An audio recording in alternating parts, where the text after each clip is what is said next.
की सन्माननीय सदस्य आशिष शेलार हे जर मंत्री असते तर असा हलगर्जीपणा त्यांनी कधी केला नसता.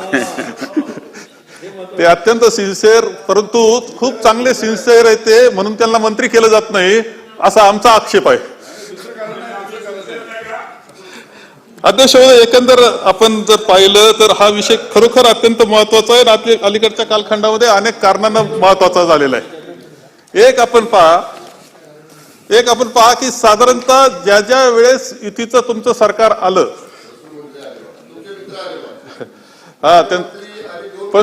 पशुसंवर्धन मंत्री, आता विषय त्यांचा पशुसंवर्धनचा आहे. अध्यक्ष महोदय, आपण पाहिलं असेल, अध्यक्ष महोदय, एक पहा तुम्ही की 2014ला ज्यावेळेस युतीचं सरकार आलं त्यावेळेस कृषी मंत्री म्हणून सुरुवातीला खडसे साहेब होते काही काळ, पण महसूल खातं होतं आणि त्यांच्याबरोबर खडसे साहेब कृषी खातं होतं. खडसे साहेबांनंतर चंद्रकांत दादांना कृषी खातं दिलं गेलं बराच काळाकरता. त्यांच्याकडे सार्वजनिक बांधकाम, मदत पुनर्वसन अनेक खाते होते, त्याच्यात कृषी खातं होतं. त्यानंतर महसूल सुद्धा होतं. त्यानंतर भाऊसाहेब फुंडकरांना थोड्या काळाकरता कृषी खातं दिलं गेलं. नंतर बोंडेंना खातं दिलं गेलं, थोड्या काळाकरता दिलं गेलं. म्हणजे एका 5 वर्षामध्ये 4 मंत्री, आणि ते 4 मंत्र्यामध्ये सुद्धा दुसरी खाती असलेल्याला एक आणखी जोडून दिलेलं कृषी खातं. कृषी खात्याकडे पाहण्याचा दृष्टिकोन आपला कसा आहे युतीवाल्यांचा हे वेगळं सांगण्याची आवश्यकता नाही. आता सुद्धा पाहतोय की तुम्हाला 1 वर्षामध्ये दुसरा कृषी मंत्री आलाय. म्हणजे अजून मुंडे साहेब राहा तुम्ही शेवटपर्यंत, आमचं काही म्हणणं नाही, परंतु कृषी विभागासारख्या महत्वाच्या विषयाला किती गांभीर्यानं तुम्ही लोक घेता हे वेगळं सांगण्याची आवश्यकता नाही. सहज म्हणून आणखी एक गोष्ट मी आपल्याला या निमित्तानं सांगेल की सगळ्या वर्षभरामध्ये खरीपाचा जो विषय असतो, खरीपाचा सीझन असतो, तो शेतीच्या दृष्टीनं अत्यंत महत्वाचा असतो. आणि खरीपाचं नियोजनामध्येच रब्बीचं नियोजन असतं, वर्षभराचं नियोजन असतं.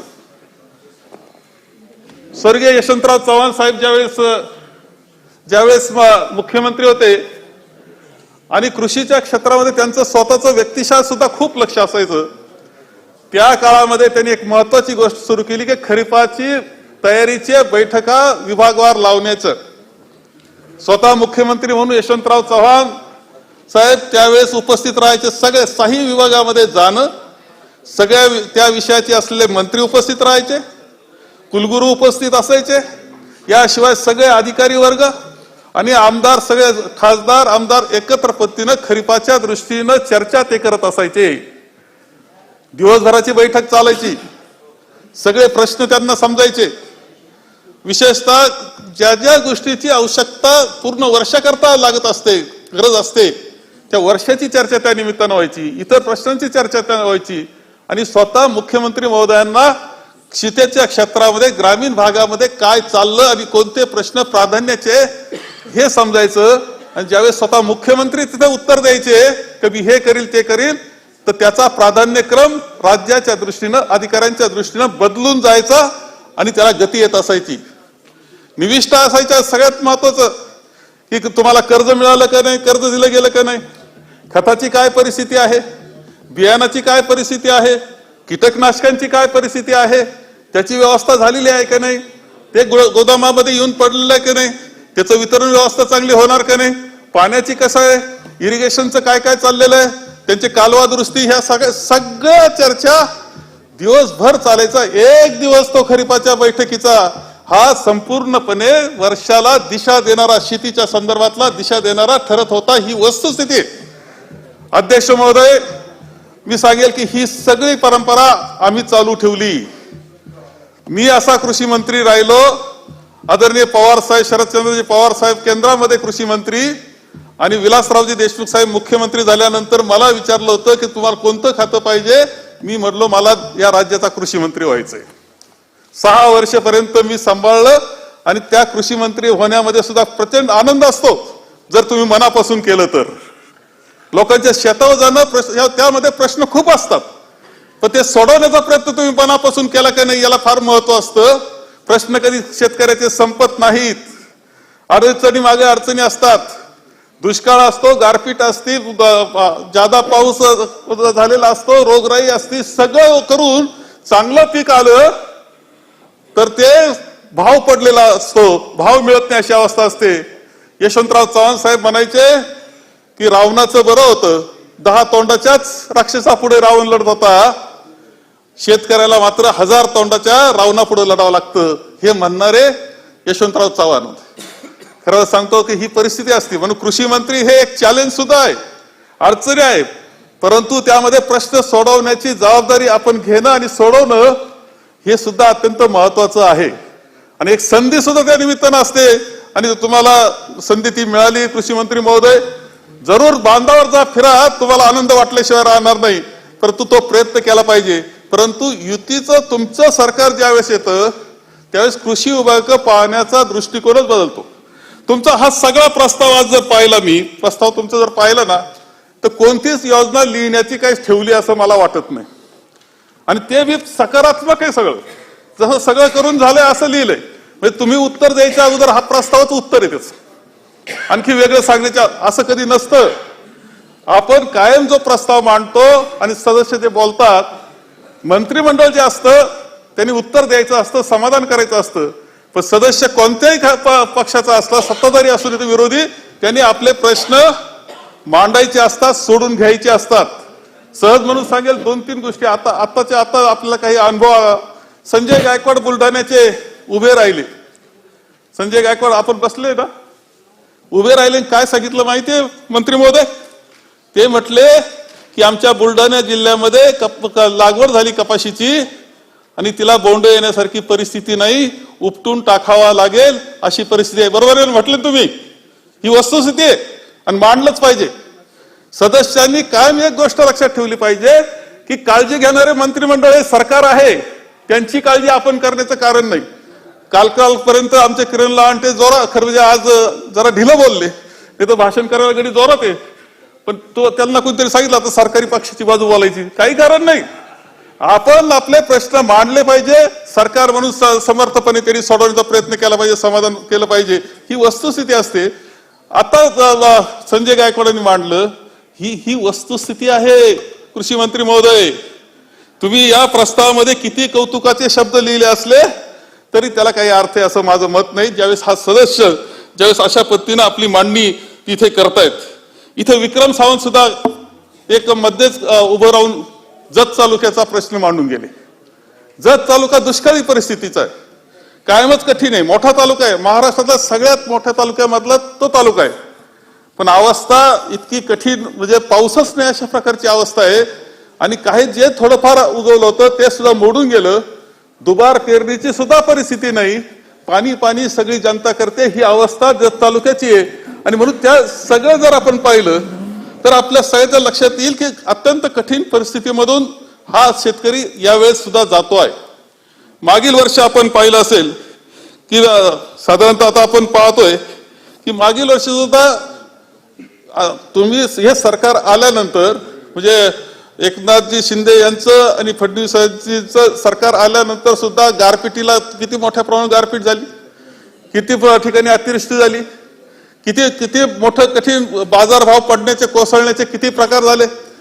आपण त्यावेळेस भरपूर काही जाहीर करून गेलो, पण दिलं काय असं जर प्रश्न विचारला तर तिथं मदत पोहोचली का हा प्रश्न असतो.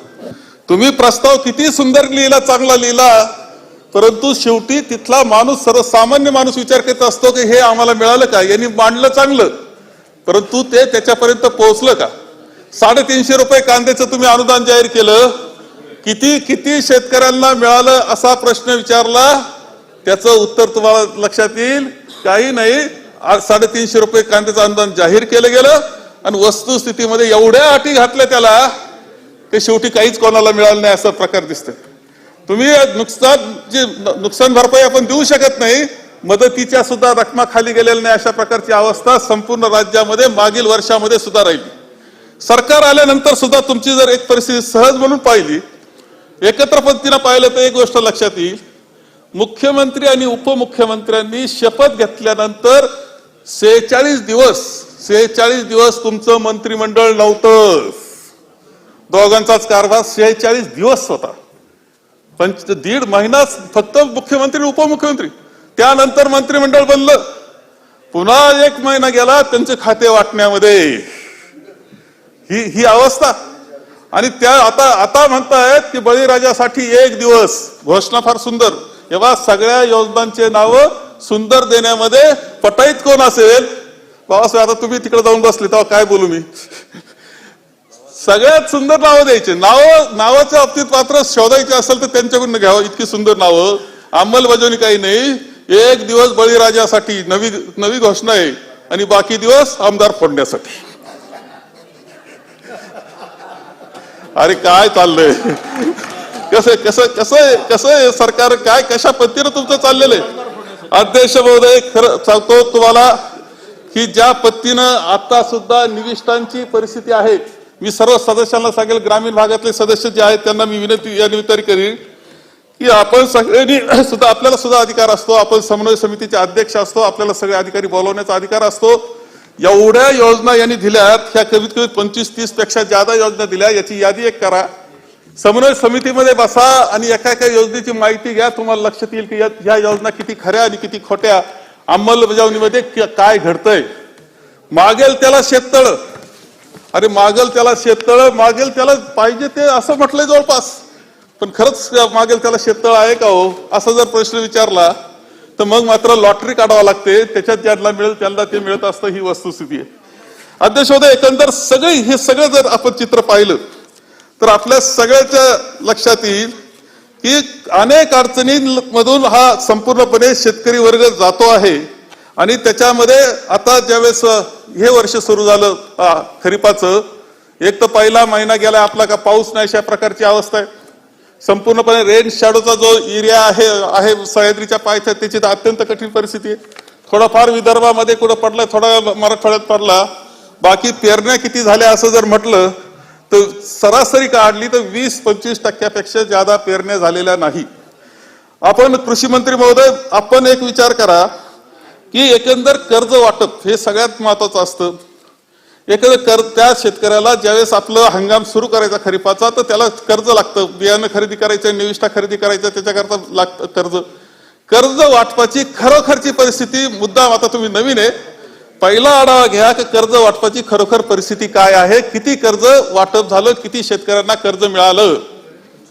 तुम्हाला सांगतो 25-30% ज्यादा शेतकऱ्यांना कर्ज मिळालेलं नाही. एकंदर तुमच्या राज्यातल्या जिल्हा बँका ज्या आहेत त्या सगळ्या सोसायटी आणि जिल्हा बँका हे महत्वाचं इन्फ्रास्ट्रक्चर जे आहे ते काम करत असतं शेतकऱ्याकरता, परंतु तिथे अवस्था किती जिल्हा बँकेची चांगली आहे असं विचारलं तरी अवघड गोष्ट आहे. आणि त्यामुळे त्या शेतकऱ्याला त्याचा निविष्ठा घेण्याकरता कर्ज मिळालं नाही, ही अवस्था सगळ्यात महत्वाची. सहज म्हणून आणखी एक उदाहरण देईल, तुम्ही आजच तपासलं पाहिजे आणि त्याच्यामध्ये मार्ग काढला पाहिजे. धुळे जिल्ह्याकरता तिथली बँक अडचणीत आहे. नाबार्डने एक निर्णय घेतला की 100 कोटी रुपये ते धुळ्या बँकेला द्यावं आणि त्याच्या माध्यमातून ते शेतकऱ्यांना पीक कर्ज वाटावं. चांगला निर्णय होता. 100 कोटी रुपये भांडवल मिळालं, ते शेतकऱ्यांना वाटायचं आणि त्याच्यातून पीक कर्ज वाटलं जाण्याचं. त्यानंतर पुन्हा एक निर्णय असा आला एमएससी बँकेकडून की त्या एमएससी बँकेने देणाऱ्या 100 कोटी मधून 70 कोटी रुपये हे तुम्ही फिक्स डिपॉझिट मध्ये ठेवा, त्याला 4% व्याज देऊ म्हटले आणि 8% कर्ज बाकीचं. आता राहिले 30 कोटी रुपये. अजून निर्णय धुळे जिल्ह्यामधला कर्ज वाटपाचा निर्णय अद्याप झालेला नाही, ही वस्तुस्थिती आहे. राष्ट्रीयकृत बँका तुम्हाला शेतकऱ्याला जवळ करायला तयार नाहीत, त्या कर्ज देऊ शकत नाहीत. माननीय मुख्यमंत्र्यांची एक बैठक असते सगळ्या बँकेची घेऊन आणि त्यामध्ये त्या सूचना दिल्या जातात, पण त्याची अंमलबजावणी कधीही खाली केली जात नाही, अशा प्रकारची अवस्था आहे. आज महाराष्ट्रातला शेतकऱ्याला निविष्ठा खरेदी करण्याकरता 30% शेतकऱ्याला फक्त करतोय कर्जाचं वाटप झालेलं आहे. बाकी शेतकरी मात्र त्याला कोणती मदत नाही. म्हणजे पूर्वी गारपीट झाली, अतिवृष्टी झाली, त्याचीही मदत पोहोचली नाही आणि ही सुद्धा मदत पोहोचली नाही, अशा प्रकारची अवस्था पूर्णपणे त्यामध्ये आहे. अध्यक्ष महोदय, मी तुम्हाला सहज म्हणून सांगेल की निविष्ठांच्या बाबतीत बियाणाच्या बाबतीत काय अवस्था आहे. अध्यक्ष महोदय, बियाणाचं हे सगळ्यात महत्वाचं शेतीमध्ये काय असतं, बी चांगलं तर पीक चांगलं. बियाणं जर व्यवस्थित मिळालं नाही तर काय करायचं? आणि त्या बियाणाच्या बाबतीत चाललेला काळा बाजार इतका मोठ्या प्रमाणावर चाललेला आहे, खोटे नाटे बियाणं येत आहेत आणि ते बियाणं घेण्याकरता लोक, आपले शेतकरी मंडळी आपल्याला दुसऱ्या राज्यामध्ये जात असतात. तेलंगणामध्ये आपले शेतकरी जात आहेत. तिथं त्यांना सांगितलं होतं का चला तुमच्याला असं बियाणं देतो, तसं देतो, ते जादा भावाने देतो आणि ते त्या बियाण्याची खरेदी आपली शेतकरी बांधव करत असतात आणि त्याच्यातून एक खोटं बियाणं जे येतंय त्याचा परिणाम संजय गायकवाड बोलतायत त्या पद्धतीनं आपल्या सगळ्यांना पाहायला मिळतोय. अध्यक्षमध्ये खतांच्या बाबतीत सुद्धा जर परिस्थिती आपण पाहिली तर खतांची स्थिती सुद्धा एकंदर जी आहे, खतांच्या किमतीच्या बाबतीत मी तुम्हाला सांगेन, खरं म्हणजे सगळ्या बाबतीत उत्पादन खर्च वाढल्यानंतर सरकारने काही गोष्टीत मदत केली पाहिजे. हे वर्ष असं आहे की ह्या वर्षामध्ये खताच्या ज्या आंतरराष्ट्रीय किमती आहेत त्या खाली आलेल्या आहेत, कमी झालेल्या आहेत. अशा वेळेस मदत करायला पाहिजे होती केंद्र सरकारनं आपल्याला, परंतु केंद्र एवढं म्हणतं की खताच्या किमती वाढणार नाही, पण आंतरराष्ट्रीय बाजारात DAP, युरिया, MOP या खताच्या किमती खूप कमी झाल्या आहेत आणि सरकारनं काय केलं? सरकारनं अनुदानामध्ये कपात केली. DAP मध्ये अनुदानामध्ये 15,792 रुपये प्रत्येक टनाला कपात केली, अनुदानामध्ये कपात केलेली. नत्रयुक्त खतामध्ये प्रत्येक किलो मागे 21 रुपये 53 पैशाची कपात केली. स्फुरद मध्ये प्रत्येक किलो मागे 25 रुपये 90 पैशाची कपात केली. पोटॅश मध्ये 7 रुपये 74 पैशाची कपात केली. गंधकामध्ये 2 रुपये 80 पैशाची कपात केली. म्हणजे केंद्र सरकारनं पैसे वाचवण्याचा कार्यक्रम केला, सरकार करता पाठीशी उभे राहिले नाही, ही अवस्था आपल्या सगळ्यांना पाहायला मिळते आहे. आणि म्हणून या सगळं खते असेल, बी बियाणं असेल, कीटकनाशक असेल, कर्ज असेल, ह्या सगळ्या बाबतीतली उदासीनता या शासनाची आहे. कोणतंही लक्ष नाही शेतकऱ्याकडे, अशा प्रकारची अवस्था आहे आणि त्याचाच एक परिणाम आपण पाहत आहोत. खरं म्हणजे काही गोष्टी अशा लक्षात आल्या. एक आपण पाहिलं असेल की मध्यंतरी खूप बातमी ती चालली, विशेषतः अकोला जिल्ह्यामध्ये काही म्हणजे सरकारी अधिकारी आहोत असं दाखवून तिथे काही छापे टाकण्याचं काम सुरू झालं होतं आणि नंतर लक्षात आलं की ते कुणी सरकारी अधिकारी नाहीच आहेत. असेच ते कार्यकर्ते गोळा झाले 4-5 जण आणि अशा टोळ्याच्या टोळ्या या राज्यामध्ये फिरतायत. कोणतरी तत्कालीन कृषी मंत्र्यांचे PA दीपक गवळी हे त्याचे प्रमुख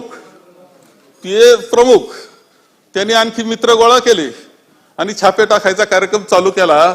हे उदाहरण एक आहे. आणि तिथल्या जे काही व्यावसायिक आहे त्यांनी दिल्ली पोलीसला कंप्लेंट जी दिली, ते म्हणतायत की आमच्या जीवाला सुद्धा भीती वाटते, दहशत निर्माण झालेली आहे, आम्ही व्यवसाय कसा करायचा, लोक हे येऊन पैसे मागतायत.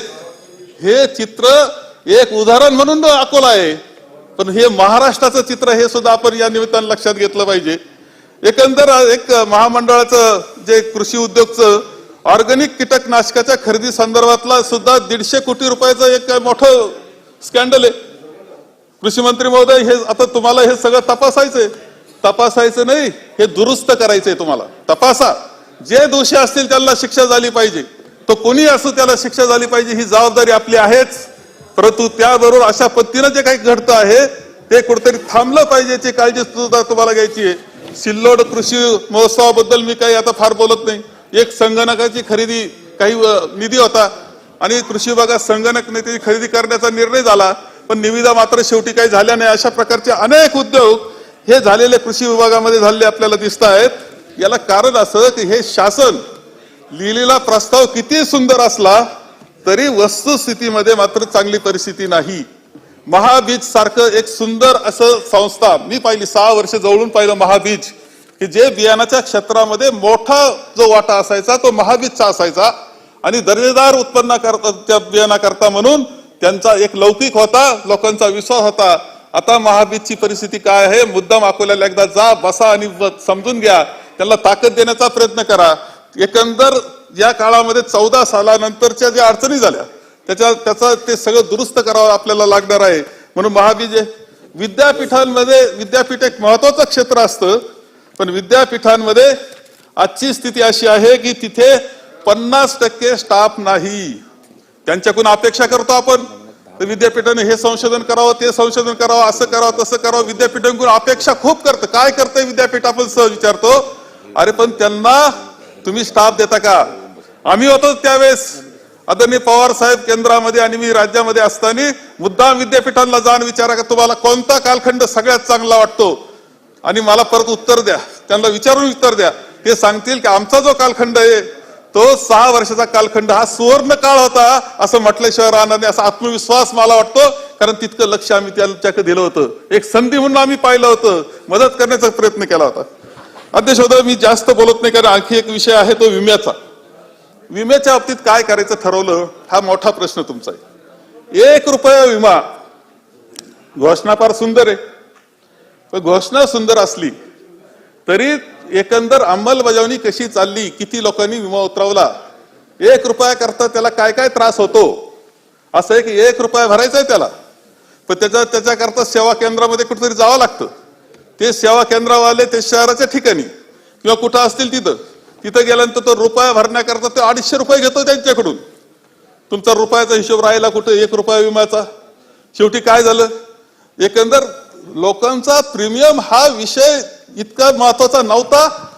प्रीमियम भरायला शेतकरी कधी तयार होता, परंतु ज्या कंपन्या तुम्हाला आतापर्यंत फसवत आल्या आणि ज्या पद्धतीनं नुकसान झाल्यानंतर मदत मिळाली पाहिजे हे मान्य केलं पाहिजे. की विमा म्हणजे काय तुम्ही प्रीमियम भरला म्हणजे विमा मिळालाच पाहिजे असं नसतं. पण जर नुकसान झालं तर मदत मिळाली पाहिजे. ती मिळाली का असा प्रश्न जर विचारला तर अनेक वेळा या कंपन्यांनी आपल्याला फसवलेलं आपल्याला दिसतंय. 1 रुपया विमा हा महत्वाचा नव्हता. खरं म्हणजे एक मध्यंतरी बीड पॅटर्न आपण मागच्या 2.5 वर्षामध्ये आम्ही असताना बीड पॅटर्नची चर्चा झाली. दादा भाऊ त्यावेळेस कृषी मंत्री होते, आम्ही एकत्र बसत असायचं, मला बोलून घेत होते ते.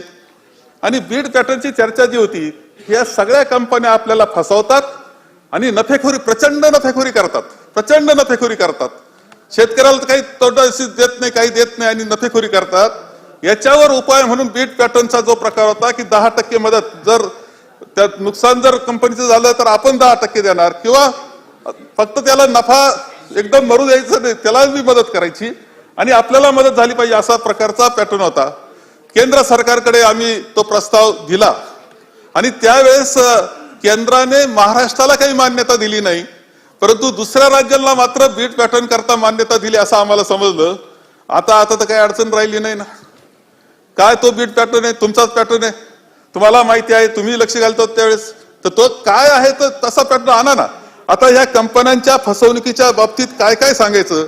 खरं म्हणजे प्रत्येक जिल्ह्याची एक उदाहरण आहे. प्रत्येक जिल्हा एवढं सांगायला गेलं तर खूप मोठं आहे, पण प्रत्येक ठिकाणी शेतकऱ्याची फसवणूक झाली आणि निवड शेतकऱ्याची नाही तर सरकारची सुद्धा फसवणूक त्यांच्या माध्यमातून झाली आहे, नाकारता येणार नाही. आणि हजारो कोटी रुपयाचा मलिदा पळवण्याचं काम त्या कंपनीने केलंय. त्यांच्यावर बंदी घालून धरली तरी काय करणार तुम्ही. आणि असं मजल उदाहरणं, इतके उदाहरणं जिल्हावार की त्या ठिकाणी काहीही शेतकऱ्याला मिळालं नाही आणि प्रीमियम मात्र गेला, सरकारचे पैसे गेले, कंपन्या मालामाल झाल्या आणि त्यांना विचारायचं कोणला. विचारायला कोणी माणूसच नसतो, कारण त्यांचे जो ते म्हणतात माणसं नाही, ऑनलाईन विचारा म्हणतात. आणि शेतकऱ्याला जाब विचारायला, कृषी अधिकाऱ्याला सुद्धा जाब कोणला विचारायचा हा प्रश्न त्या कंपनीच्या बाबतीत पडतो. या कुठेतरी सगळ्या दुरुस्त झाल्या पाहिजे आणि ही अपेक्षा साहजिकपणे आमची आहे. मी या निमित्ताने सांगितले की खूप मोठा प्रस्ताव आहे. अनेक विषय, शेती हा विषय, अनेक विषय त्याच्यामध्ये येतात. निश्चित शेतकऱ्याच्या भोवती खूप प्रश्न आहेत, त्या प्रश्नावर लक्ष घातलं पाहिजे. दुर्दैवानं मला असं दिसतं की प्रस्ताव सुंदर लिहिलाय, वस्तुस्थिती ती नाही. सगळ्या सदस्यांनी आपल्या आपल्या मतदारसंघात तपासून पाहावा योजना ह्या कशा चालल्या. तुमचं सुद्धा मत तसं बनल्याशिवाय राहणार याची खात्री आहे. आणि म्हणून हा प्रस्ताव जो आहे या बाबतीत मी माननीय मुख्यमंत्री, उपमुख्यमंत्री, 2 उपमुख्यमंत्री सगळे आहेत, गांभीर्यपूर्वक शेतकऱ्याच्या पाठीशी कसं उभं राहायचा याचा विचार तुम्ही केला पाहिजे. नाहीतर शेवटी शेतकरी त्याचा रोज दाखवल्याशिवाय राहणार नाही याची खात्री मला वाटते. एवढंच या निमित्तानं सांगतो आणि माझे 2 शब्द संपवतो.